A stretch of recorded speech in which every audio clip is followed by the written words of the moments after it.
नमस्कार. भगवद्गीता भावार्थ या मालिकेमध्ये आपले स्वागत आहे. आज आपण यामध्ये अध्याय 11 मधील श्लोक 46 ते 50 पाहणार आहोत. श्लोक 46 पाहूया. किरीटीनं गदिनं चक्रहस्तं मिच्छामि त्वां द्रष्टुमहं तथैव तेनैव रूपेण चतुर्भुजेन सहस्रबाहो भव विश्वमूर्ते. किरीटिनम म्हणजे किरीटधारी, द्रष्टुम म्हणजे पाहण्याचे. हे विश्वमूर्ते, हे सहस्रबाहो, हे भगवान, मस्तकावर मुकुट धारण केलेले आणि शंख चक्र गदा पद्मधारी तुमचे चतुर्भुज रूप मी पाहू इच्छितो. तुम्हाला त्या रूपामध्ये पाहण्यासाठी मी आता आतुर झालो आहे. आता भगवंताची हजारो शाश्वत रूपे आहेत. राम, नरसिंह, नारायण इत्यादी प्रमुख रूपे आहेत. श्रीकृष्ण हे स्वयं आदिपुरुष भगवान आहेत आणि इतर सर्व अवतारांचा त्यांच्यापासूनच उद्गम होतो. या श्रीमद भगवताच्या विधानाला या श्लोकामध्ये स्पष्ट दुजोरा देण्यात आला आहे, कारण तेच भगवंताचे शाश्वत रूप आहे. जो श्रीकृष्णांना जाणतो तो भौतिक प्रकृतीच्या संसर्गातून तत्काळ मुक्त होतो. आता श्लोक 47 पाहूया. श्री भगवान उवाच मया प्रसन्नेन तवार्जुनेदं रूपं परं दर्शितमात्मयोगात् तेजोमयं विश्वमनन्तमाद्यं यन्मे त्वदन्येन न दृष्टपूर्वं. प्रसन्नेन म्हणजे प्रसन्न होऊन, आत्मयोगात म्हणजे माझ्या अंतरंगा शक्तीद्वारे, त्वत अनेन म्हणजे तुझ्या व्यतिरिक्त, न दृष्टपूर्वम म्हणजे पूर्वी कोणीच पाहिले नाही.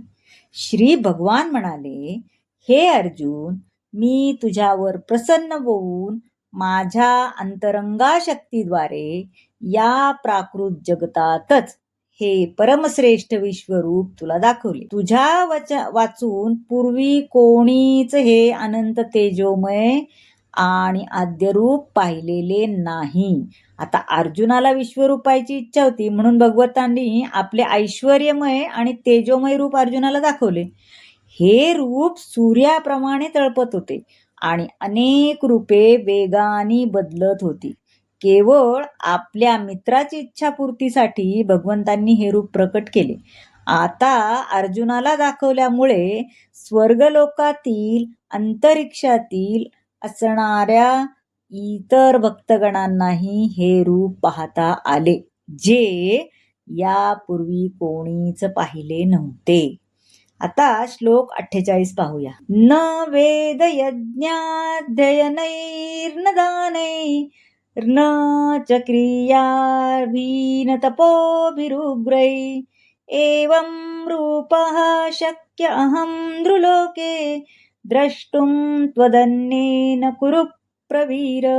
क्रियाभि म्हणजे पुण्यकर्माद्वारे, तपोभी म्हणजे तपश्चर्येने, कुरुप्रवीर म्हणजे कुरु योद्ध्यांमध्ये श्रेष्ठ. हे कुरुप्रवीर, तुझ्यापूर्वी माझे हे विश्वरूप कोणीही पाहिले नव्हते, कारण वेदाध्ययनाने, यज्ञाने, दानाने, पुण्यकर्म करण्याने किंवा उग्र तप करण्याने मला विराट रूपात या भौतिक जगतामध्ये पाहणे शक्य नाही. आता दिव्य दृष्टी म्हणजे काय हे जाणले पाहिजे. ती दिव्य दृष्टी कोणाला असू शकते? दिव्य म्हणजे दैवी. जोपर्यंत मनुष्याला देवतेप्रमाणेच दैवी अवस्था प्राप्त होत नाही, तोपर्यंत त्याला दिव्य दृष्टी मिळू शकत नाही. आता या ठिकाणी वेद यज्ञाध्ययने, दाने, अग्निहोत्र आणि विविध वर्णाच्या विहित कर्माचा बोध होतो. स्वेच्छेने शारीरिक कष्ट स्वीकारणे म्हणजे तपस्या. पण हे सर्व केले तरीही जोपर्यंत अर्जुनाप्रमाणे तो भक्त बनू शकत नाही तोपर्यंत विराट रूप पाहणे त्याला शक्य नाही. म्हणून सर्वप्रथम मनुष्याने विशुद्ध कृष्ण भक्त बनले पाहिजे. आता श्लोक 49 पाहूया. माते व्यथा मांच विमूढ भावो दृष्ट्वा रूपं घोरमिगं मद्मेदं व्यपेत विप्रीतमना पुनस्त्वं तदेव मे रूपमिदं प्रपश्य. घोरम म्हणजे घोर किंवा भयंकर. व्यपेतभी म्हणजे सर्व भयांपासून मुक्तता. माझे हे भयंकर रूप पाहून तू व्यथित आणि भ्रमित झाला आहेस. आता हे रूप मी समाप्त करतो. हे मदभक्ता, हे सर्व क्लेशांपासून तू मुक्त हो. तुला जे रूप पाहण्याची इच्छा आहे ते रूप आता शांत चित्ताने तू पाहू शकतोस.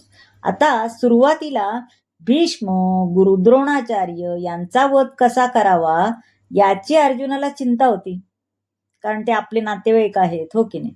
परंतु श्रीकृष्णाने त्याला भयभीत होण्याची जरुरी नाही असे सांगितले, कारण द्रौपदी वस्त्रहरणच्या वेळी हे दोघेही मुकाट्याने बसले होते मैसभेत. कर्तव्याच्या बाबतीत असा निष्काळजीपणा केल्यामुळे त्यांना मारणे उचितच आहे. त्यांच्या दुष्कृत्याबद्दल त्यांना पूर्वीच मारण्यात आले आहे. ते दाखवण्याकरता अर्जुनासमोर विश्वरूप प्रकट केले आणि हे दाखवण्याचे कारण म्हणजे भक्त हे सदैव शांतचित्त असतात, अशी भयंकर कृत्ये ते करू शकत नाही. विश्वरूपाच्या प्रकटीकरणाचे कारण असे स्पष्ट करण्यात आले होते.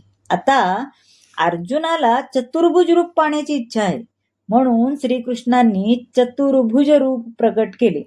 भक्ताला विश्वरूपामध्ये रुची नसते, कारण विश्वरूपाशी प्रेमाचे आदान प्रदान होऊ शकत नाही. भक्ताला श्रीकृष्णाचे द्विभुज रूप पाहण्याची इच्छा असते. आपणही तसंच बघतो, हो की नाही, जेणेकरून तो भगवंताशी प्रेम भक्तीचे आदान प्रदान करू शकेल. आता श्लोक 50 पाहूया. संजय उवाच इत्यर्जुन वासुदेवस्तदोक्ता स्वकं रूपं दर्शयामास भूयः आश्वासयामास च वीतमेनं भूत्वा पुनः सौम्य वपुर्महात्मा.